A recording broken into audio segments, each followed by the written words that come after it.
May Day శుభాకాంక్షలు. అదేవిధంగా రేపు మే 2వ తారీఖు ఆంధ్ర రాష్ట్రానికి ఒక పండుగ రోజుగా ప్రకటించుకునే రోజు. ఎందుకంటే మన కళల రాజధాని అయిన అమరావతి పునర్నిర్మాణం కోసం నరేంద్ర మోడీ గారు విచ్చేస్తున్నారు. మరి గడిచిన 5 సంవత్సరాల నుంచి మనం చూసాము, ఎన్నో కళలతో ఈ అమరావతిని అన్ని రాజధానుల కంటే ధీటుగా ఏర్పాటు చేసుకోవాలి అని చెప్పి చంద్రబాబు నాయుడు గారు తన కళల్ని గత ప్రభుత్వం నిర్వీర్యం చేసిన పరిస్థితుల్లో ఆంధ్ర రాష్ట్రానికి రాజధాని లేకుండా పోయింది. మరి అలాంటి పరిస్థితుల్లో మళ్ళీ కూడా మన రాష్ట్రానికి పూర్వ వైభవం వచ్చింది. కూటమి ప్రభుత్వం ఏర్పడి మంచి ప్రభుత్వంగా ముందుకు వెళ్తుంది.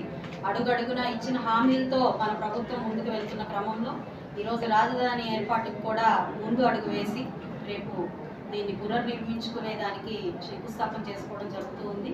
దీనికోసం ఈ జన సమీకరణ కోసం దాదాపుగా 4 నుంచి 5 లక్షల జన సమీకరణ అవుతుంది అని అంచనా వేయడం వల్ల అడుగడుగునా కూడా ప్రతి డిస్టిక్కి, ప్రతి జిల్లాకి ఒక ఇన్ఛార్జ్ మినిస్టర్ని, అదేవిధంగా ఒక ఎమ్మెల్యేని దీనికి అసైన్ చేసి డిపార్ట్మెంట్ అందరినీ కూడా ఇన్వాల్వ్ చేసి ఎక్కడా కూడా ఏ అసౌకర్యాలకి ప్రజలు గురవ్వకుండా చూసుకునే విధంగా ఒక కార్యాచరణని రూపొందించి బస్ రూట్ల దగ్గర నుంచి అన్నపానాదుల మనకి అరేంజ్మెంట్స్ దగ్గర నుంచి పార్కింగ్ దగ్గర నుంచి కూడా ఎక్కడ ఇబ్బంది కలగకుండా, మరి వేసవి కాలంలో ప్రజలు ఇబ్బంది పడకుండా వచ్చేలాగా చూసేందుకు అందరం కూడా సంసిద్ధమై ఉన్నాము. అందరూ చాలా స్వచ్ఛందంగా ఈ యొక్క కార్యక్రమానికి వచ్చి ఈ ఆంధ్ర రాష్ట్ర అభివృద్ధి కోసం పాటుపడుతున్న చంద్రబాబు నాయుడు గారు, అదేవిధంగా కూటమి ప్రభుత్వ నాయకుల యొక్క కృషిని ప్రశంసించడం కోసం రేపు అందరం కూడా రానున్నారు. చాలా విజయవంతం అవ్వాలి అని చెప్పి మేము అందరం కూడా కోరుకుంటున్నాం. మనం చూసాం, మరి గత ప్రభుత్వంలో స్వప్రయోజనాల కోసం స్వార్థపూరితమైన రాజకీయాలు చేయడం కోసం మాత్రమే ఇక్కడి నాయకులు ఢిల్లీ అధిష్టానం దగ్గరికి వెళ్ళి కూర్చుని మంతనాలు జరపడం మనం అందరం చూసాం.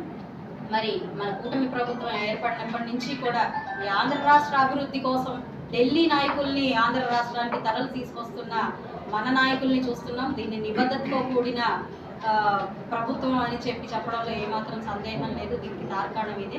రానున్న రోజుల్లో అత్యంత త్వరితగతిన మన ఈ రాజధానిని నిర్మించుకొని మనం అందరం ఆంధ్ర రాష్ట్ర ప్రజలందరూ కూడా ఒక సంక్షేమం, అదేవిధంగా అభివృద్ధి పదంలోకి ముందుకు దూసుకువెళ్తాము అన్న దాంట్లో ఏమాత్రం అనుమానం లేదు, సందేహం లేదు.